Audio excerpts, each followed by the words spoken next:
سابق صدر و army chief general Pervez Musharraf کے خلاف سنائے جانے والے عدالتی فیصلے پر پرویز مشرف کی حمایت میں کراچی پریس کلب کے باہر آل سٹی تاجر اتحاد کی جانب سے احتجاج کیا گیا۔ اس موقع پر چیئرمین حکیم شاہ کا کہنا تھا کہ سابق صدر نے 40 سال سے زائد ملک کی خدمت کی اور آج بھی مختلف محاذوں پر وطن عزیز پاکستان کا دفاع کرتے نظر آتے ہیں۔ پاک افواج ہی وہ واحد ادارہ ہے جو اس ملک کا ہمیشہ سہارا بن کر اس ملک کی حفاظت کرتے ہیں۔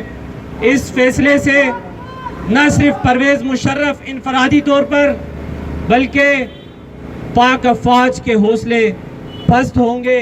ہمارا وہ دشمن جو ہمیشہ ہماری پاک افواج پر انگلیاں اٹھاتا ہے، ہمارے خلاف کام کرتا ہے، ان کو حوصلہ ملے گا کہ وہ ہماری پاک افواج پر اسی طرح انگلیاں اٹھائیں اور ہمارے ملک کے خلاف کام کریں۔